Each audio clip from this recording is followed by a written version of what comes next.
Well, hello everybody, and welcome back to a Sunday coloring continuation. This is my regular continue what we started on Sunday stream or video. And for those of you who know me, my name is Christine Aldridge. I am an artist. I do draw my own coloring books. This is not one of the ones that I have drawn. This is a beautiful book by Maria Trolle. I don't know exactly how to pronounce her last name, but we are all familiar with her work. This is BOTANICUM, and this is the first time that I am coloring in this. This is the Dutch edition. It is available through, I'm going to call it Muse, M-U-S. I buy these. This one was a gift, but normally when I order the Dutch editions, I do so through the Amazon UK website, which is where the Dutch editions are in fact available. We're coloring with Inktense, but before we get started on that, I did want to say that I do have a new book out. It is called Dragons, Flowers, and Mandalas, oh my. And this, of course, is the cover. This is the actual book itself. And I did just sort of want to do a quick flip of it. Just if you are unfamiliar with my work, here in the back are bonus pages out of other of my coloring books. These are the bonus pages. There's one from each of the previous 8 books.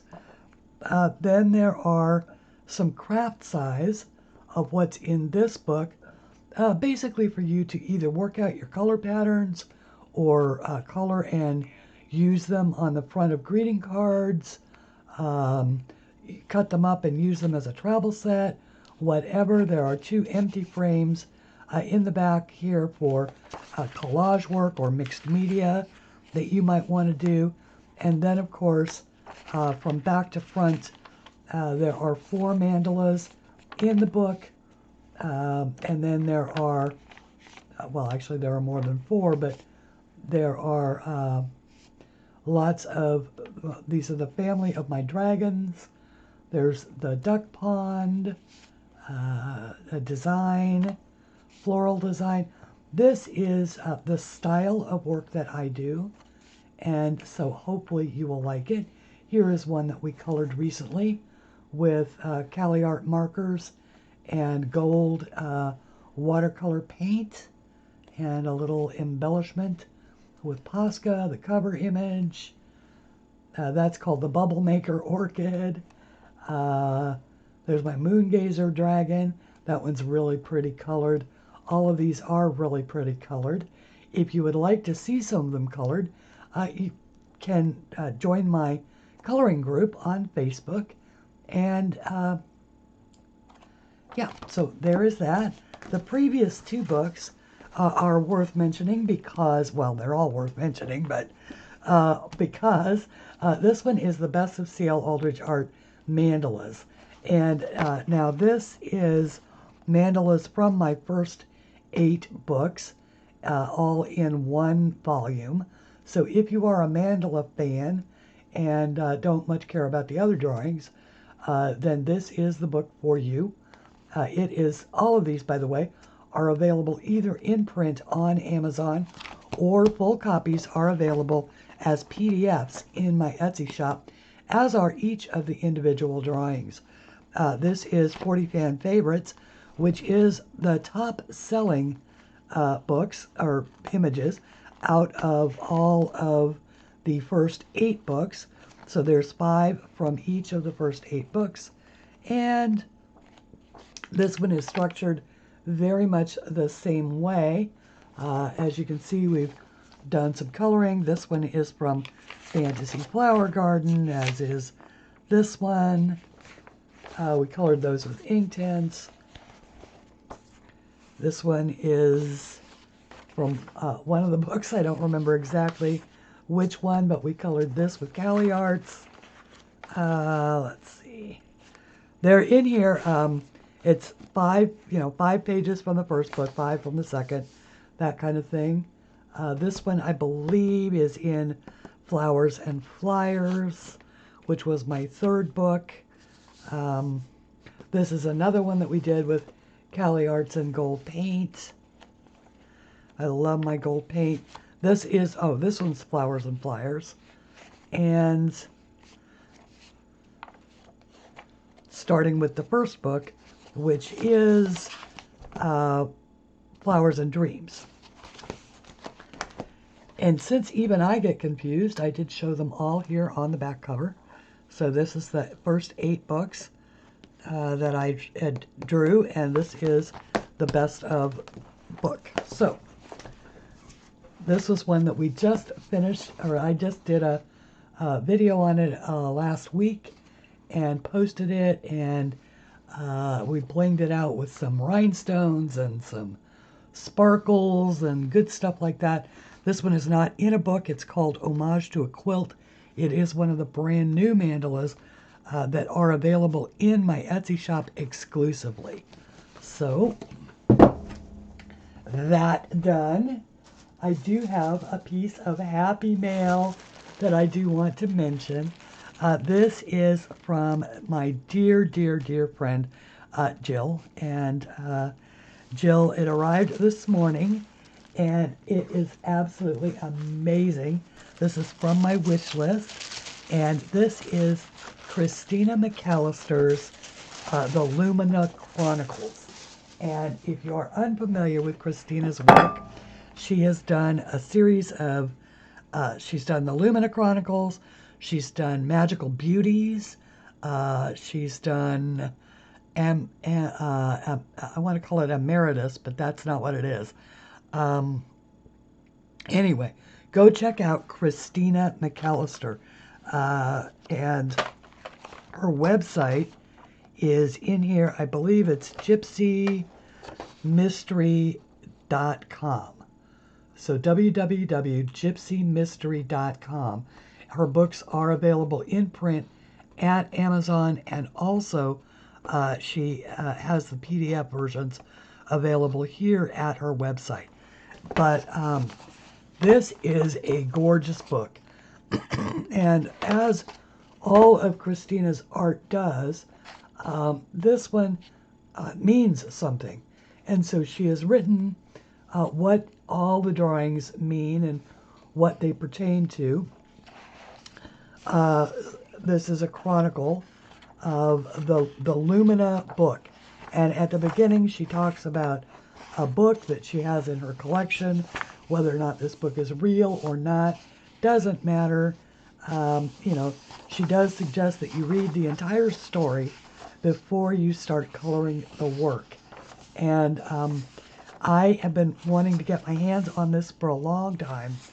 And so the idea that I actually have it really just made me smile. And I am going to read the entire thing before I start to color. And then we'll color one together. And hopefully by then I'll be able to tell you a little bit more about it. But the series does continue into a second and a third volume, I believe. And Christina's art is just amazing.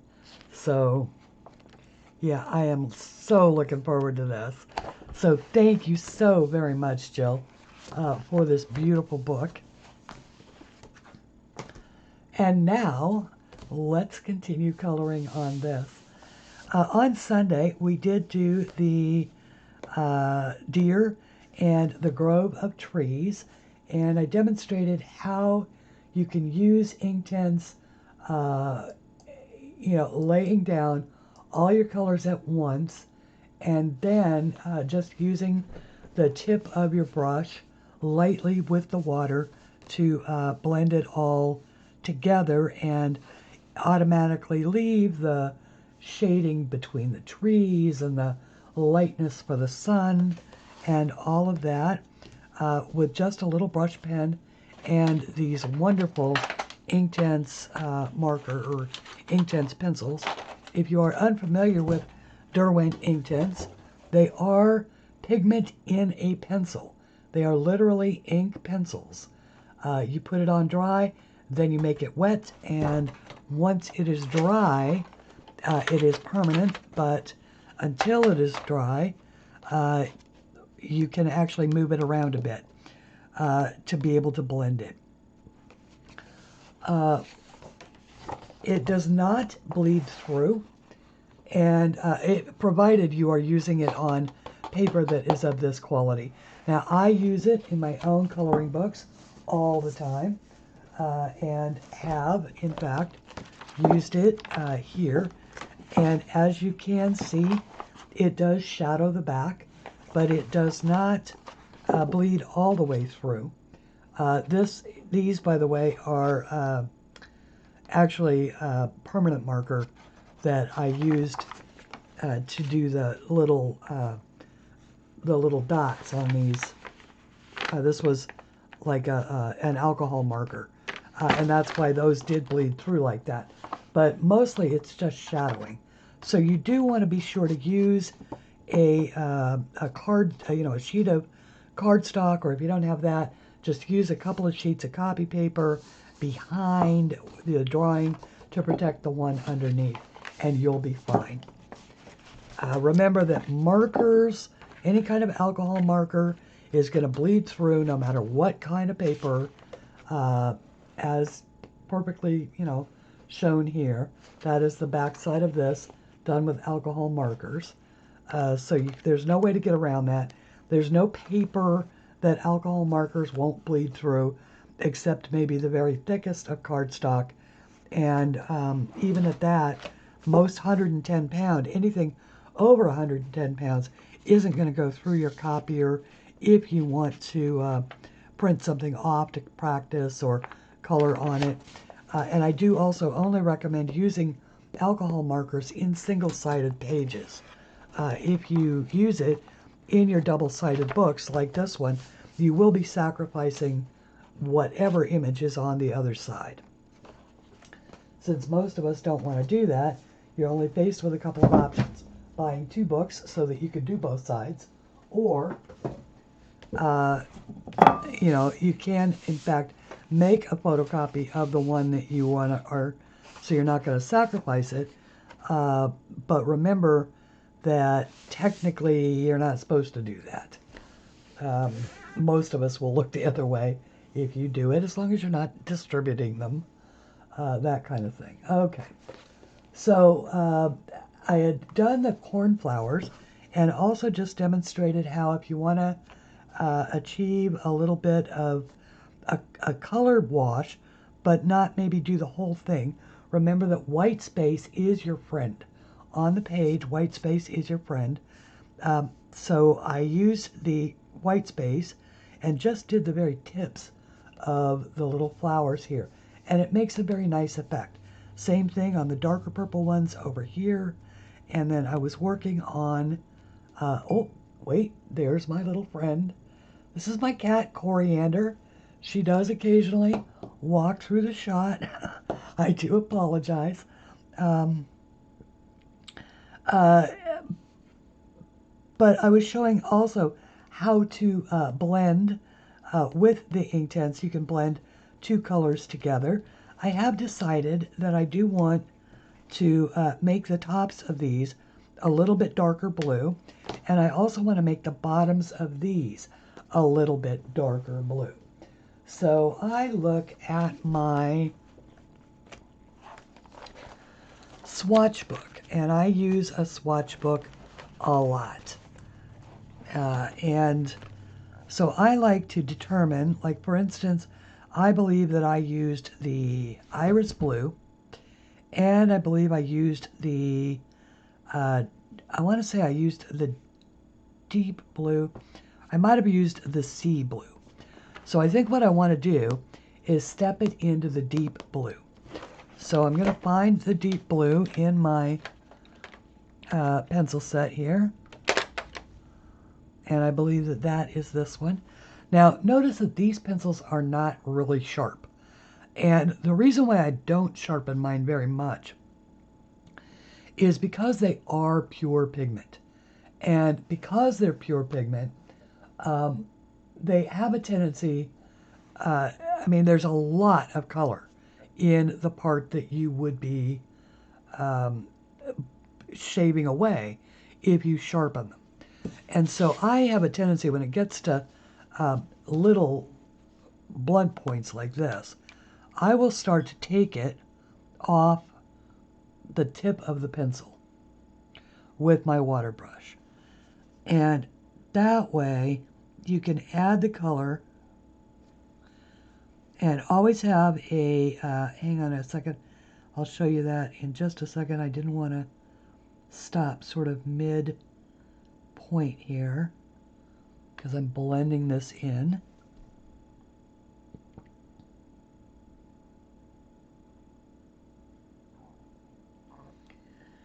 Just sort of stippling that in down there. Always have a paper towel or something. I put it on a glass plate. If you don't have a glass plate, just use whatever you've got. But you can dab off any extra pigment that you get on that so that you can achieve a nice smooth blend. Otherwise, you'll end up blending your dark too far down into your light. And then you can just continue on with that. It doesn't take very much pigment, as you can see, and you can control it really easily. Just little light dabs, and then you can brush it back the other way to really sort of smooth that out.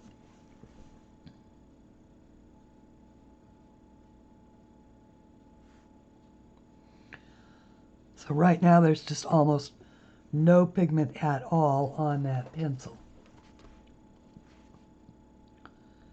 And then just go back for a replay.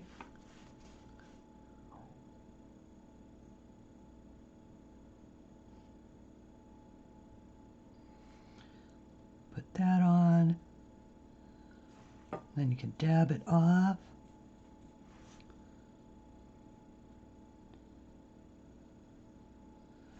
Just sort of blend your leading edge.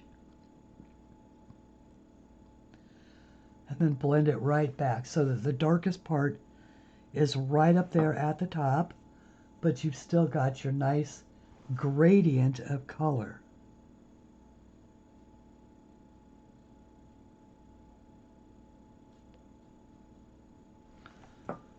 Just like that. Now on these, if I want to make it just a tiny bit darker, right where they're coming off the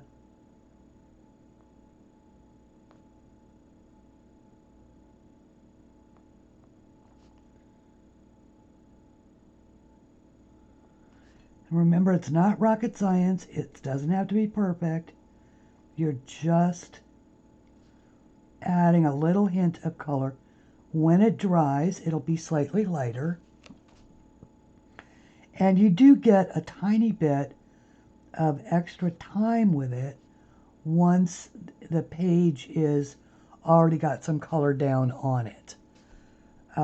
When you're doing this at first with just your white page, you want to blend fairly quickly, but once there is a bit of color down on it, it changes the way that the paper is actually structured. It changes the fibers of the paper once it's gotten wet, and gives you that just little bit extra time.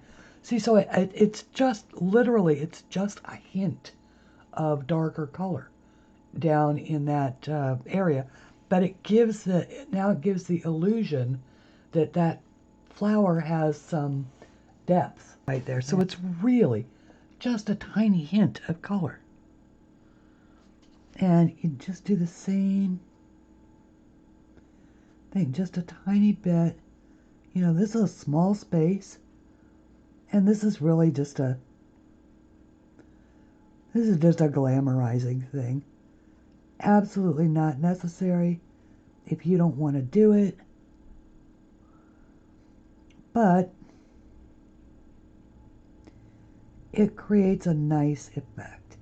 See, and since I used so little pigment that time, I don't really have to wipe off too much.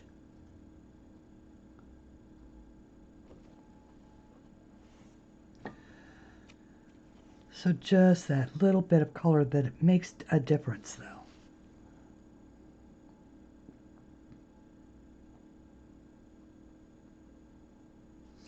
At least I can see it. I hope you can see it too, and that it makes a difference to you as well. It is, by the way, Wednesday, and so I hope that everybody not only had a good weekend, I think I last talked to you on Sunday, but that your week is progressing along nicely. I have had a lovely week so far.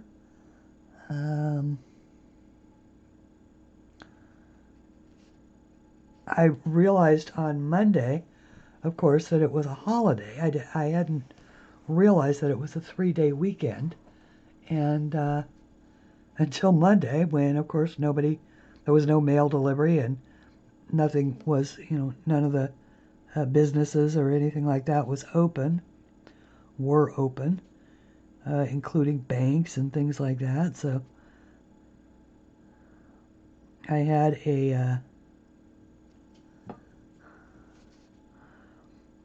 just a relaxing day of doing nothing but practicing my art.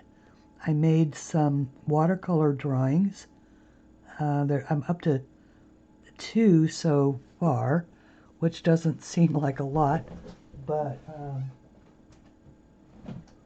see if I can show you what I did. I don't think that this is the one. I stashed them in a book, and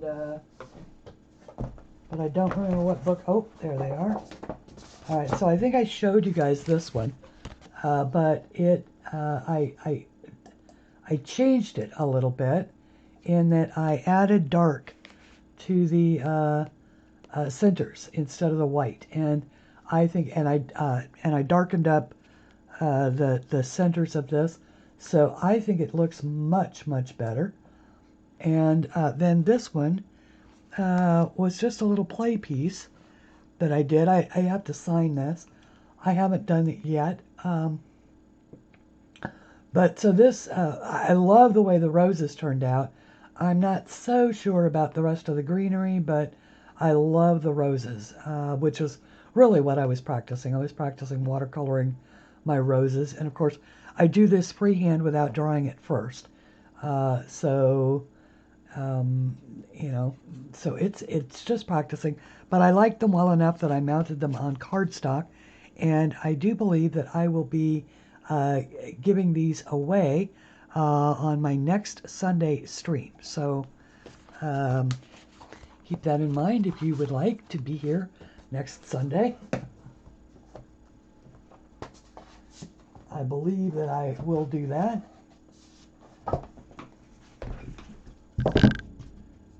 And we'll go from there. Oops, let me put those away.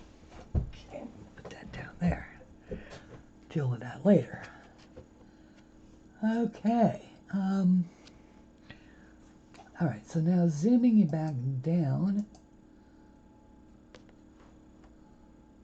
I was just about to do that one last flower, and then we'll move on to something else. I still want to do something else with his antlers, but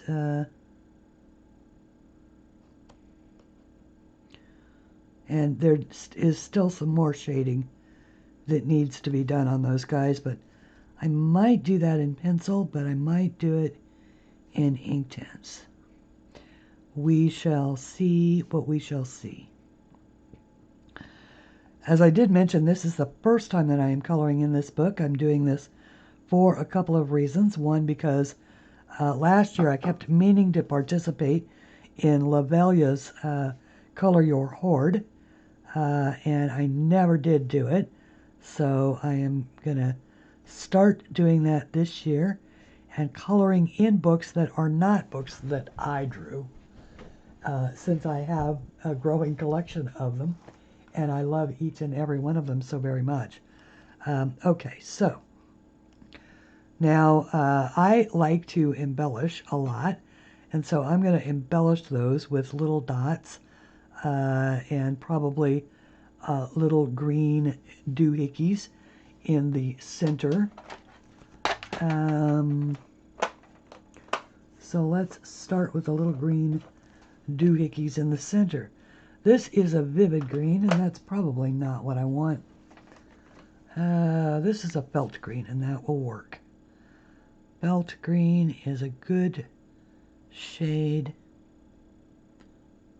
for this, and I'm just, there's 4 little dots in the center of each one, or 3 or 4 little dots in the center of each one of these cornflower, I think they're cornflowers.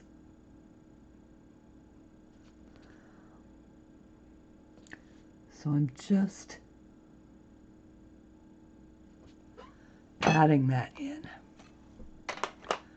Just like that. No detail is too small. Okay.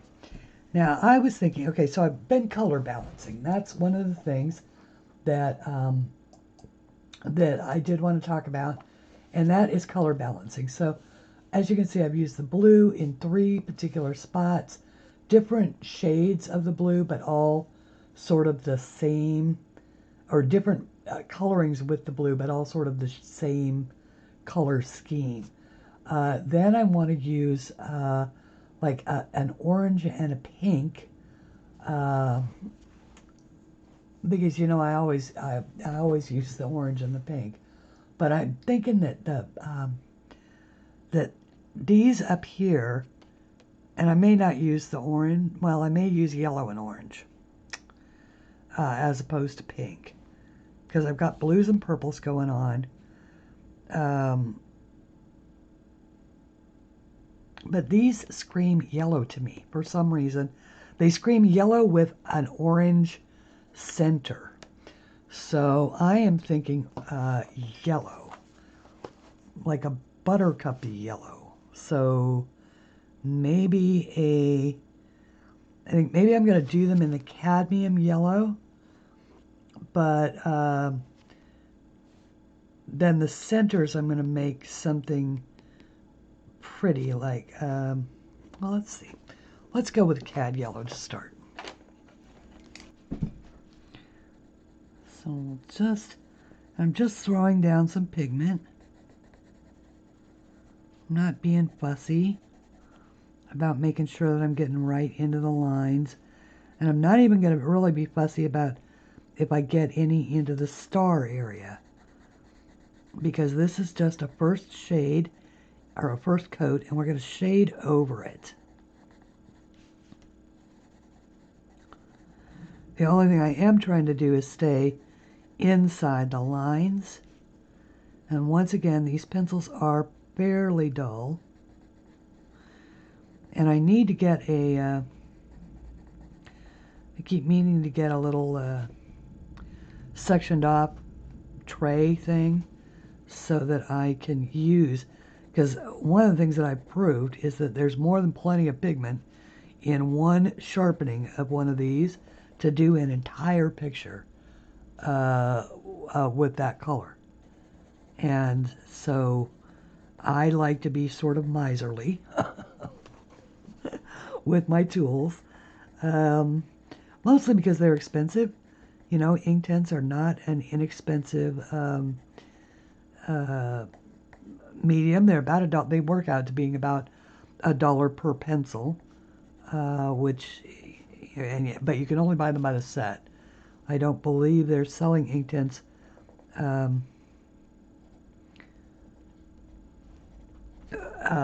open stock, but I could be wrong.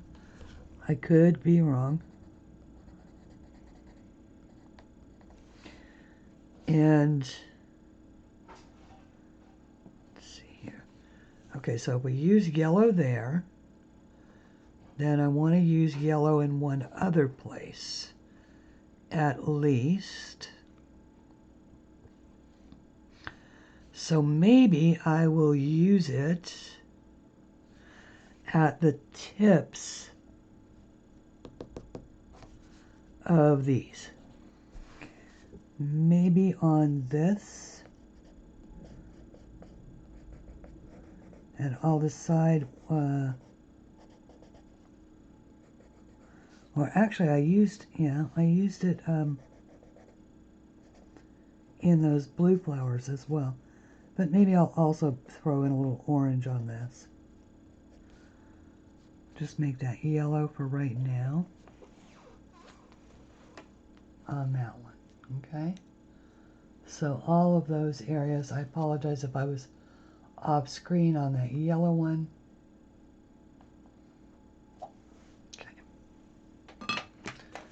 So now we'll grab our water brush and just, you're not soaking the page, you're just letting the brush, if you've got a good water brush, it's just only going to let out enough water. You don't have to squeeze it or do anything.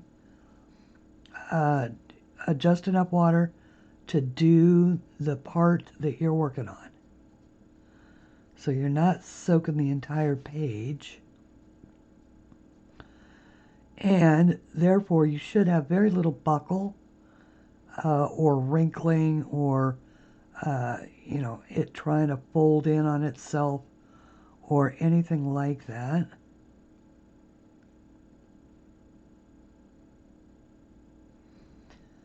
All the stuff that you get out of thinner paper.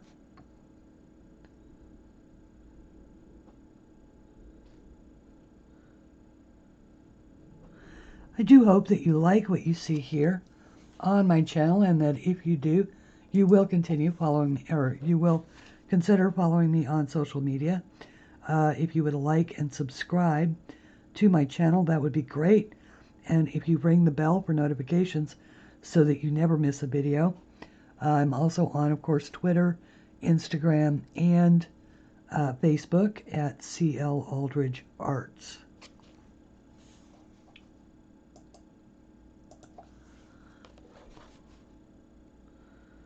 Okay.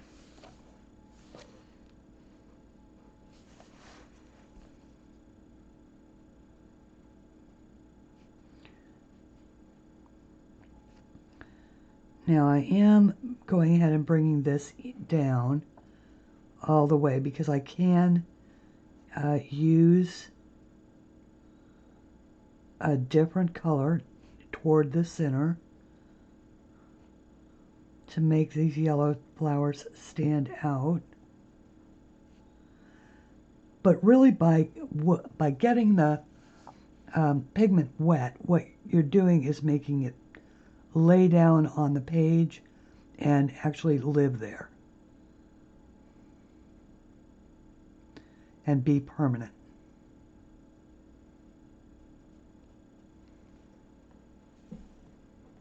Okay. And yeah, we're going to need to, because these colors are looking a little dull. We're going to need to zhuzh them up with some richness.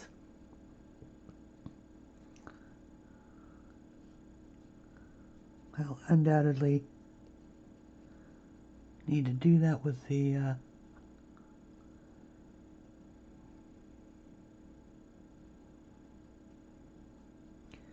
greens on the trees. Sometimes you need to add more than one layer of a color in order for it to be really vibrant. Okay, so now let's zoom back out a little bit, and so we've got some more base color going on those now, because we know that we've got a lot of greens to do. So let's, one of my favorite colors in the entire set of Inktense is the pale vermilion. Let's see here. Mid vermilion, sorry. Mid vermilion. It is a gorgeous shade. And I'll show you exactly what I mean. I'm going to come down with it just from the inside of this daisy.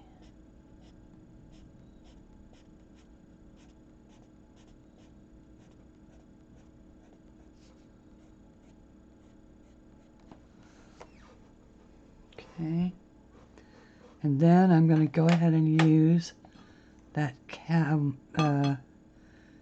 actually, yeah, I am going to use that cad yellow. And just come a little bit. This time I'm being fairly light. And just working it in from the outside. Wasn't sure if I wanted to do these the same colors or not.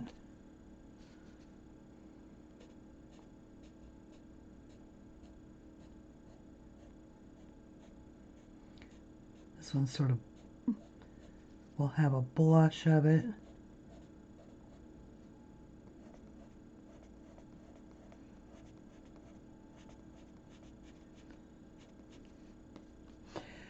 Yeah, I love when Lovelia did announce that she was going to do the Color Your Hoard, which is just really a hashtag. It was to get all of us inspired to color in the books that we've been collecting, but all think that are too beautiful and above our talents, that kind of thing, or that we didn't want to ruin or whatever. Well, the argument has to be made that it's paper and ink, and as beautiful as it is just paper and ink, and it was designed to be colored in. It cries for your creativity. It wants you to color it. So please don't let your books, your beautiful books, sit on the shelves. Make them a part of your journey. And even if you are just learning, make them a part of your learning journey. Because let me tell you what, the artists are not going to stop making books for you. We're just not going to stop. We're going to keep making books. There's always going to be more. And so you can save and hoard it as if it's beautiful and it will never be, available again. But books that are out of print get reprinted. Books that prove popular get reprinted.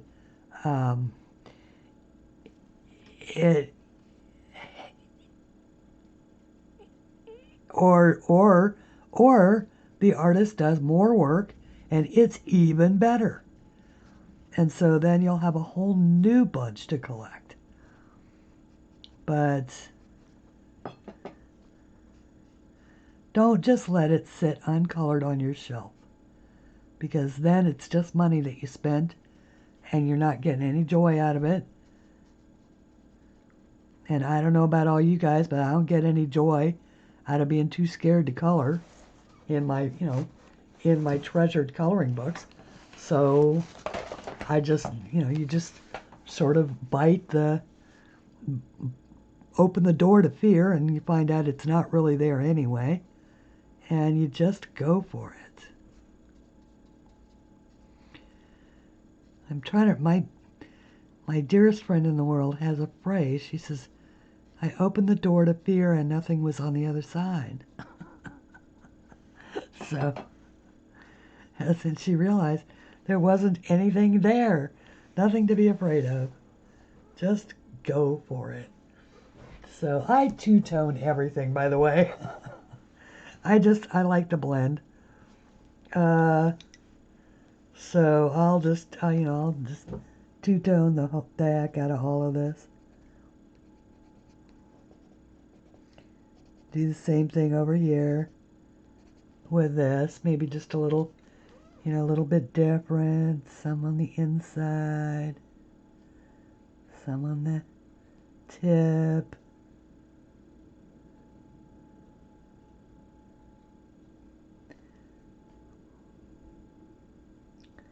The only thing that could ever limit you is yourself. Otherwise, everything else is possible. You know? There we go. Just like that. And then, in this particular case, I want to add a little bit more intense color, but I want it to be a little more directed. So I'm going to take it directly off the brush, and I'm going to use it to make these really dark and vibrant. And I don't want to tap the brush or the pencil in there because the pencil point is too big to fit nicely into these little tiny spaces. But the tip of this brush is just perfect. And so you can get it right in to these little nooks and crannies.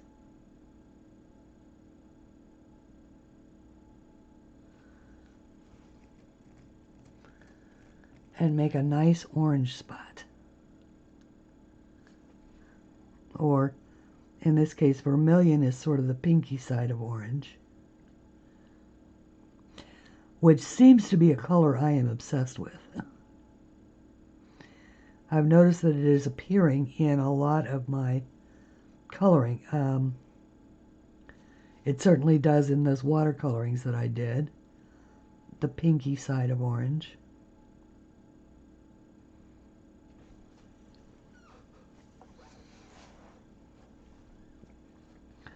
I think those are pretty.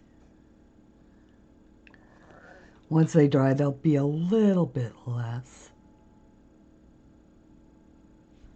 There's only one tiny one there. Okay, and now we need just a tiny, tiny bit of this as well as the stamen of this little guy here.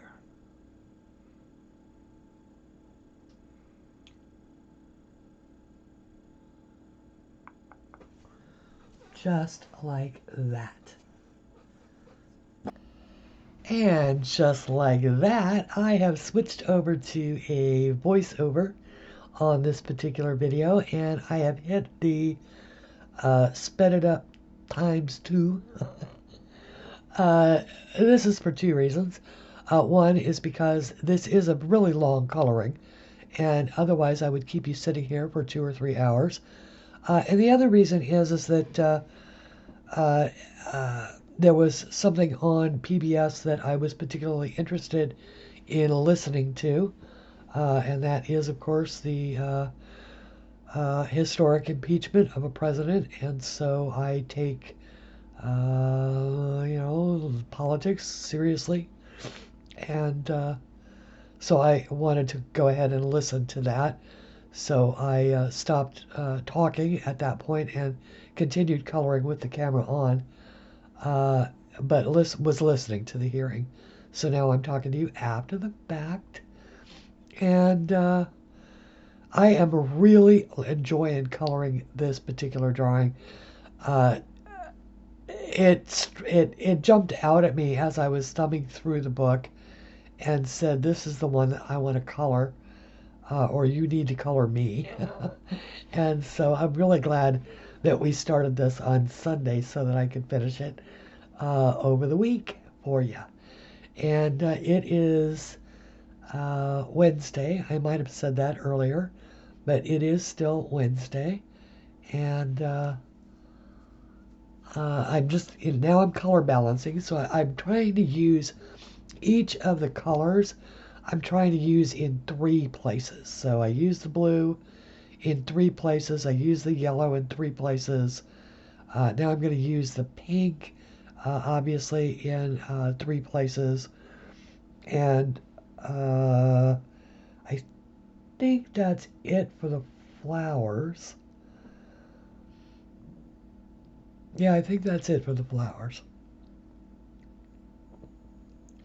And for those of you who were screaming at me over the airwaves.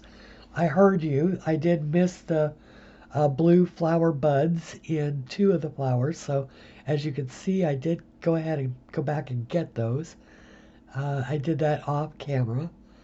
And now I'm just adding a little bit of that fuchsia pink in also to these clover plants. And that's what these are. These are clover blooms. And I recognize them from my lawn because I have little patches of clover in my lawn, which I find them charming. So I don't, they're technically, they say that what's the definition of a weed? A plant that's growing where you don't want it, right? So I like the clover, so I let it grow there.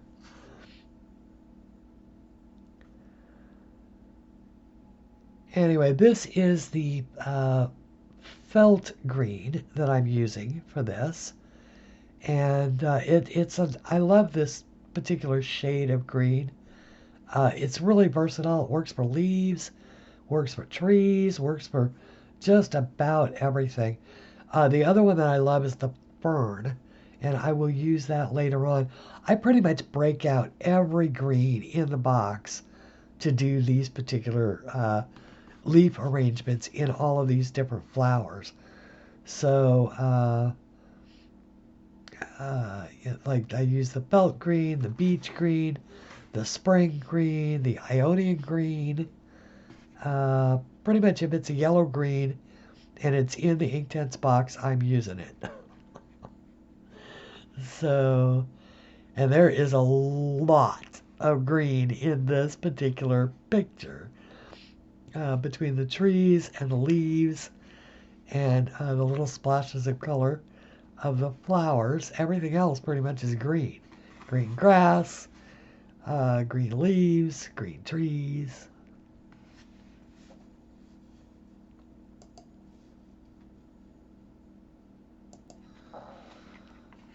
So right here I am mostly taking the pigment right off the pencil.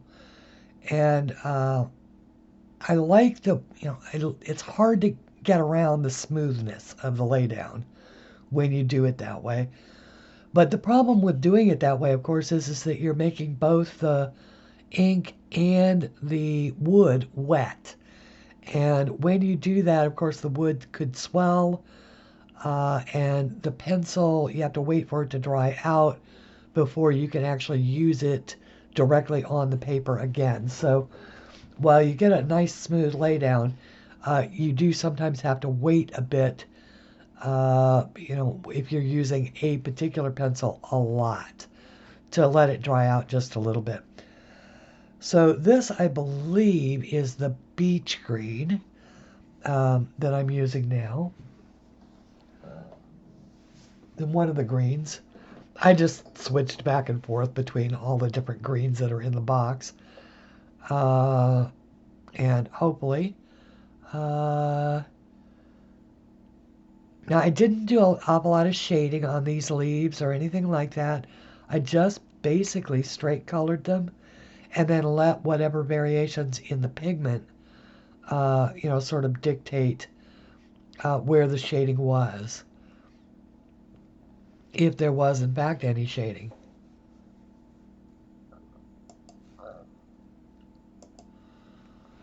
And I do apologize if I am sounding a little bit nasally tonight. I am a little bit stopped up, but that is, I think, more a function of the fact that I was outside in the cold weather today. It is only 32. It was like, got up to a whopping 37 degrees, I think, all day long. And there is a cold breeze blowing in Virginia, which makes it, we're not used to the cold weather. I know that there are those in the northern climes that are having 2 degree below weather this week, or I know that I believe that Mrs. Coffee in North Dakota has got some cold weather on her hands, as does my friend Melinda in Minnesota. And all of you who reside in the cold climes know what I'm talking about. It is just frigid out there. Of course, the United States is gripped by this storm that is taken over. Okay, now this is, I believe, the bark, and or oak, I think. I'm using oak to just sort of add a little zhuzh to those flowers. And now back to the ground. I don't know what made me want to do that, but I think because I added a little bit of the beach green to the centers of those flowers, I wanted to add a little bit of the dark as well. So those are like black-eyed Susans. Only they're not really black-eyed Susans. I don't know what they are. But we call that, there's a particularly beautiful yellow and sort of orangish daisy here with a black center. We call them black-eyed Susans. Well, actually not here in Virginia, but wildflowers from back in California and Nevada. I don't know if we have them out here or not. I've never looked. As a matter of fact, I don't know that I am really unfamiliar with the wildflowers of Virginia. I'm going to have to learn something about those. I know that I don't have very many that grow in my yard. Okay, so at a certain point, I sort of fade in and out and sort of move on to the next flower after I've shown you one. One completed one, then I'll move on to the next one. And so now I'm doing this beautiful little pink, very delicate little pink flower. I don't know what that is, but given that a clover blossom isn't very big, it's about the size of probably a quarter maybe. These little guys here have to be about the size of a dime around. And but they have this pretty little leaves that sort of go all the way around, ruffle all the way around the neck. And then they end in this sort of fan type leaf, this large one that sort of sits close to the ground. Oh. Thank you to whoever that was favoriting something in my Etsy shop. I've gotten to the point where I now know what all the sound effects mean. My favorite one is still the cha-ching, though, because that means that somebody placed an order. How mercenary of me, huh? Okay. All right, now there's still 3 particular flowers left to go, but I think that I think I've got the Ionian green, the darkest of the greens, in my hand. For some reason, I think that this particular flower should have a dark green stem and leaves. So this is the blue, this is the flower or stem work under this blue bell flower. And then when I get to the yellow flowers, I do those in another set of greens, which I will discuss when we get there. I do love how quickly you can color with Inktense, though. It may not seem like it, but it really is. I mean, they are an awful lot of fun to use. And definitely one of my favorite mediums. Although I have to say my new my watercolors are rapidly becoming one of my favorite mediums, but that's mostly because that's what I've been working with for a while. So, but the Inktense are my favorite thing to color with Cali Art markers running a close second, and pencils running sort of back and forth. I think it has to do with how much you use a particular coloring supply. Like, I use my Inktense a lot because they are my favorites.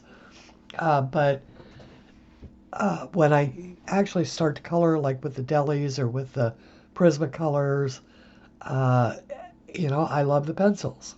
And so I'll then want to color everything in pencil. And so it really does sort of, at least for me, it has to do with what I've been using last.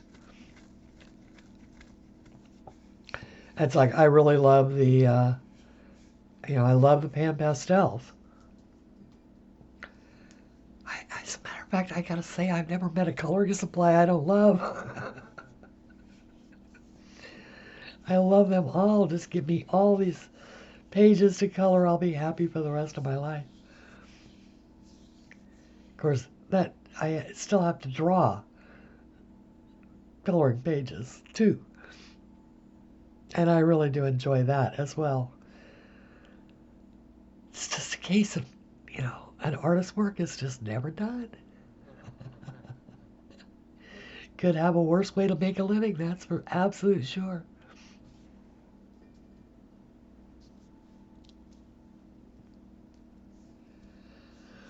One of the things that was very heartwarming to see tonight was that apparently now, for those of you who don't know how Senate pages work, generally a Senate page is the son or daughter of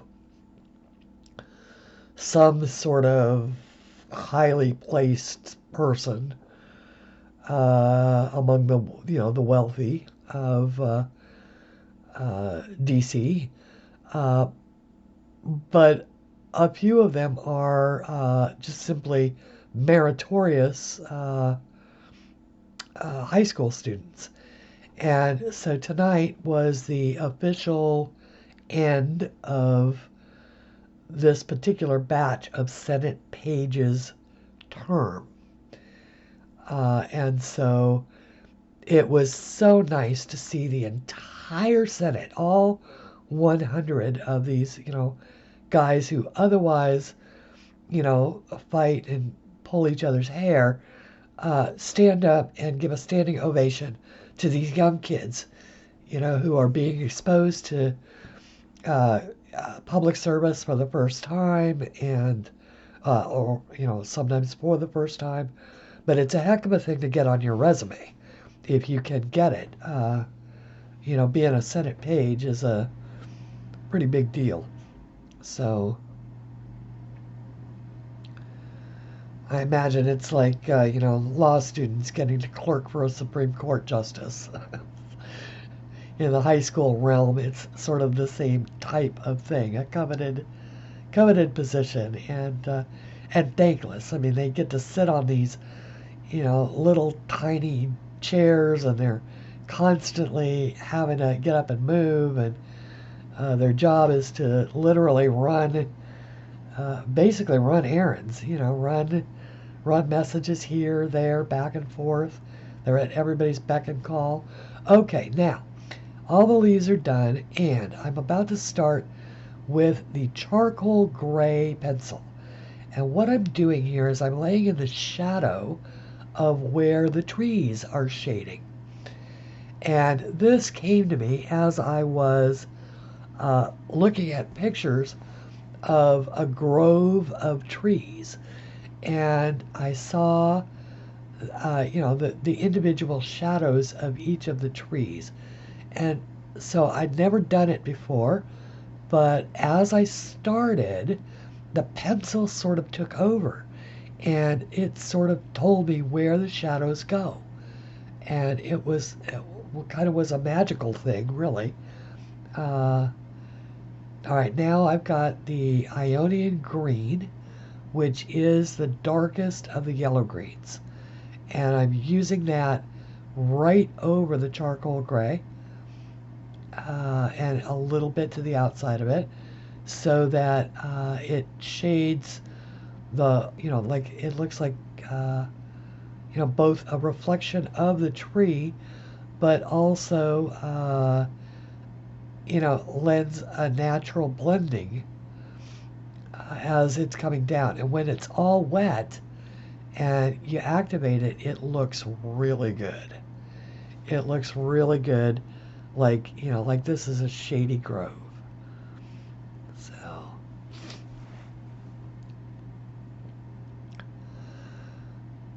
oh goodness.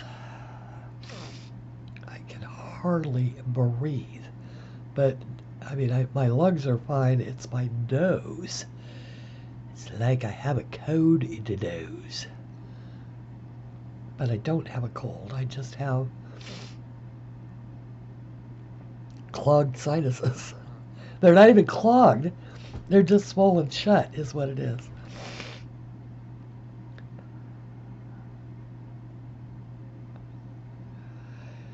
And that's an allergy. And it could be because I was out running around today. I was actually outside. And, like I never go outside. I do go outside occasionally. But this morning I had to run up to the, I ran up to the 7-Eleven for, because I was out of coffee. So I ran up to the 7-Eleven for a cup of coffee and a donut. And then I came home and took a shower and got dressed and went to the grocery store. I was watching Dee Dee. So I turned Dee Dee on and I watched for about, I don't know, maybe 30 minutes. And then I got dressed and went to the store and just left the, YouTube channel running, left Dee Dee on. And when I got back, she was working she was doing coloring projects today. So she was working on Grazia Salvo images, and she did 2 of them at once. And she was demonstrating master markers, I think, or they're markers that she got at, I want to say it was Dick Blick. Could have been Hobby Lobby's brand of markers. But they're kind of like Copics. But she was also using Copics. So,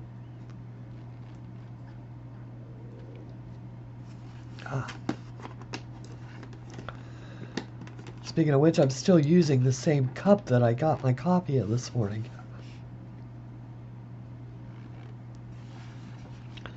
Mostly because it's easier to just refill this one and throw it in the microwave than it is to dirty up a cup I have to wash. So I just use the paper one all day. So here I am just successively stepping down the green color. So I started out with the Ionian, then I went to like the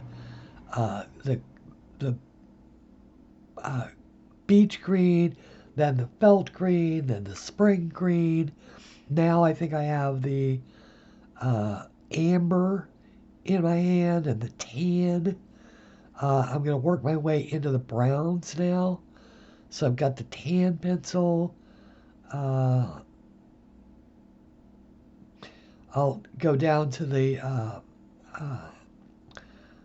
chocolate pencil, saddle brown, willow brown. I just keep getting darker with it as I get closer to the bottom.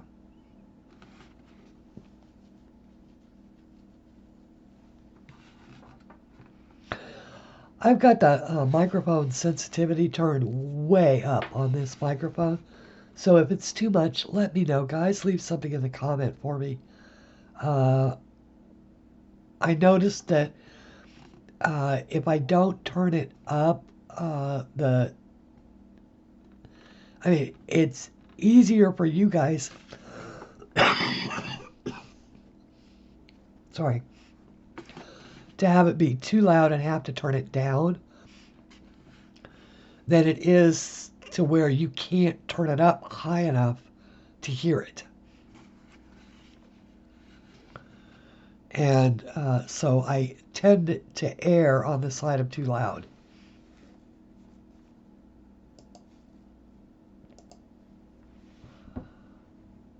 Okay, are we ready for some magic? I do have to admit, I love the way that this turns out. And it's just, if you take the time to do the layout, or the underlayment first, it turns out to be fairly easy to do a background with Inktense as well. I do ultimately, as it turns out, running it all the way out to the edge of the page like this is a mistake, but it's one that I incorporate into the piece, and I'll show you how when we get to it. I should have kept it a little bit tighter around the image and just made it more like a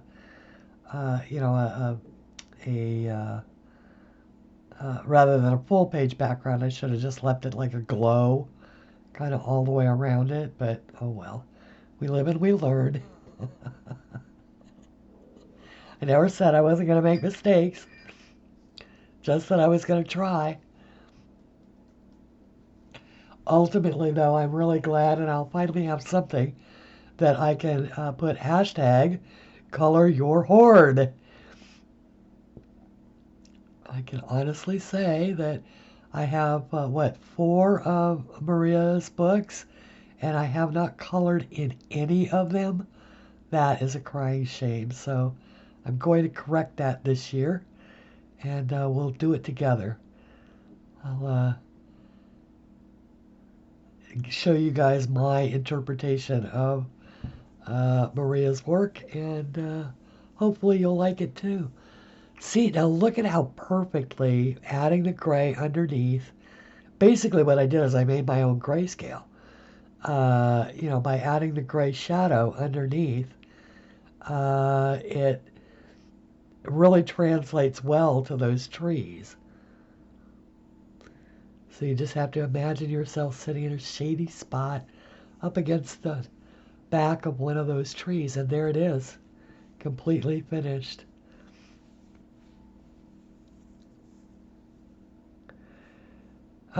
I had forgotten the ladybug.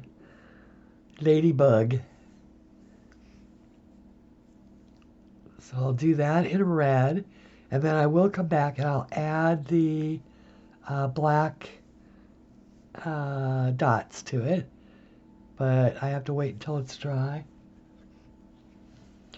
And I do embellish just a little bit. I'm going to add some stuff to the deer, and I'm going to, this is where I'm coloring these blue. I realized a little too late that these are water droplets, and I did not pick the right blue to make them water droplets. So they are a little funky, but that's okay. They're part of my journey. Funky water droplets, what can I say? That don't look very much like water droplets.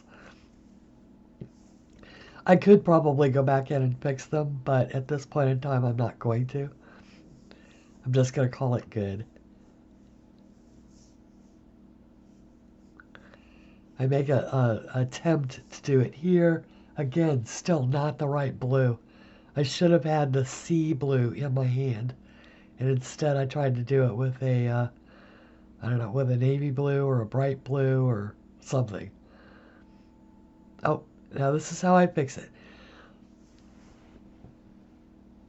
Nature thoughtfully provides lunch for the deer family, for Mr. and Mrs. Deer and Fawn. This is a page right out of Jane F. Hagen's. She puts captions underneath her drawings, and so I thought, well, this will work for this one. Now, ultimately, the mistake that I made by running it out is that I left this sort of patch of flowers, wildflowers there.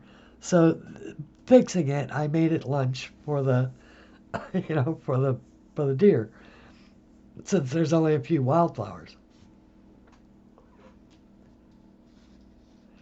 Just enough to feed a hungry family of deer. And if you've ever had a hungry family of deer in your yard, you know that they will eat your flowers. Speaking of eating things, my friend Carol, I love her. She retired to her ranch earlier this year. She has a ranch in Arizona, and there are wild javelina, and the javelina are the wild pigs that live in Arizona, especially in areas where she lives, and which is the Cottonwood, Sedona, that whole area in there, and she feeds them. And so she puts out feeding troughs for them and feeds them sweet corn and basically, all the stuff that would normally go into a compost heap. She puts in a bin and then takes out and gives the pigs and the wild pigs. So it started out where there was like one or two would occasionally come by. Now they're coming in herds of like 10 or 20. And they come and they take over the yard, and and they eat everything in sight uh, in the bins. And they're grateful for it, and then they go away again. They don't cause any trouble at all. Now, I love the way that the sky turned out in this. I added that purple as just sort of a lark, but I really love the way that it works with the blue. I use the iris blue and I think it's the mauve. Iris blue and mauve, and I love, love, love the way it turned out.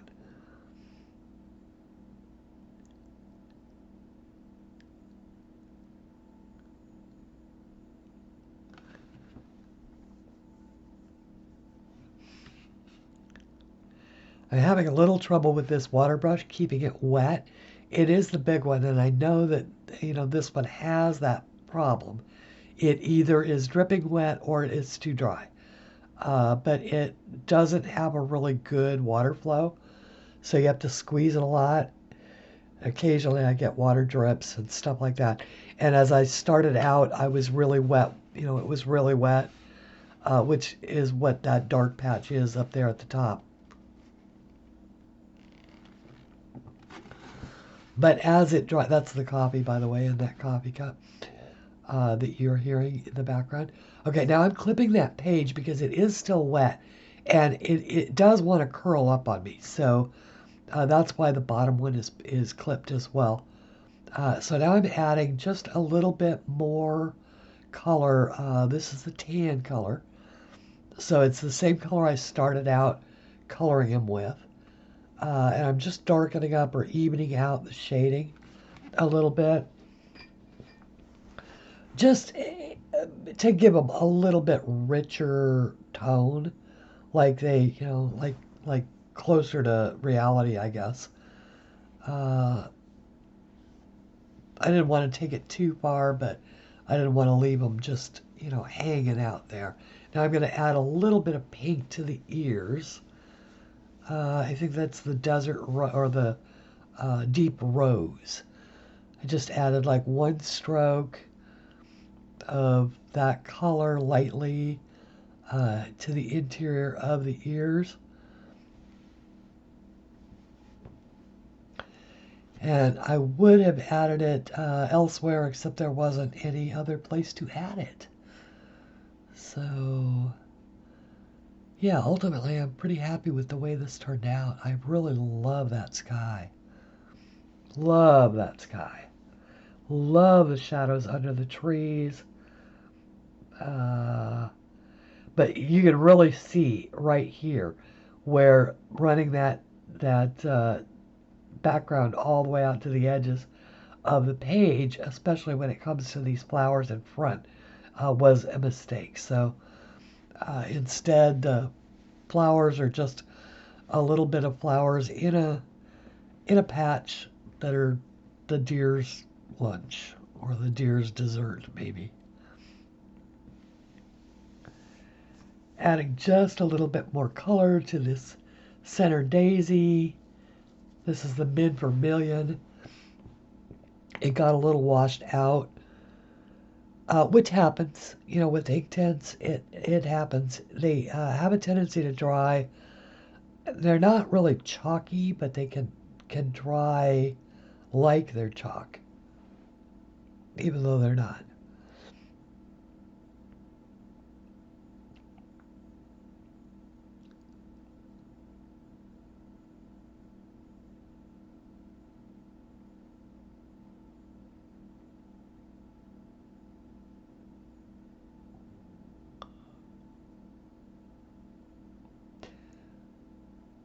So I'm just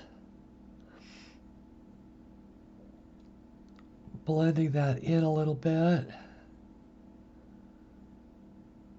Adding some golden yellow around the edges. Ultimately, I did decide that that yellow was just a little bit too pastel for me. So I really like a richer yellow.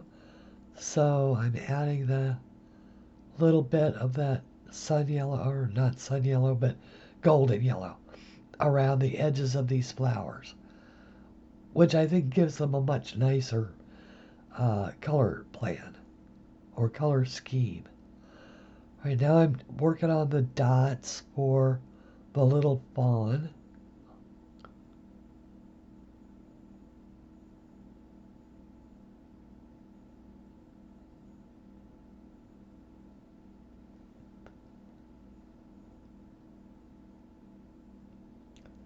He's such a sweet little guy. Okay, now I'm adding some mauve to the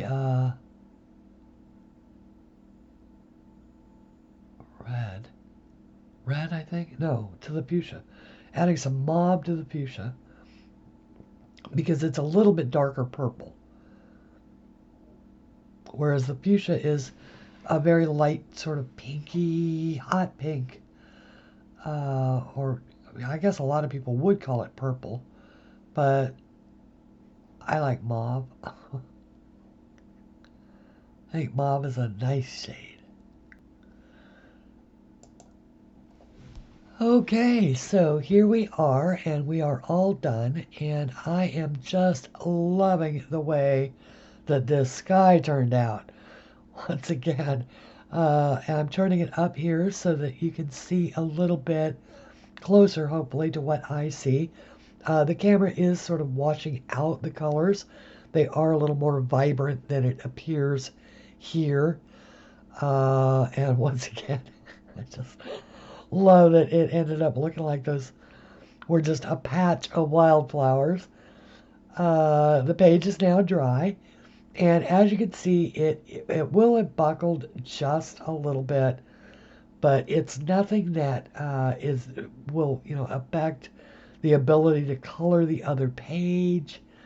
And ultimately, if I close the book and stick it in the bookcase, it will be fine. I am going to take the precaution of putting a tissue between it and the little elf girl there on the other side, only to protect her in the event of any moisture in the air. And so I do hope that you liked watching this particular video, and that you will consider coloring something from your own hoard.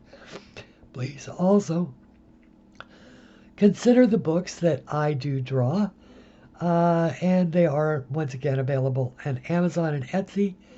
Until we meet again, please color something pretty.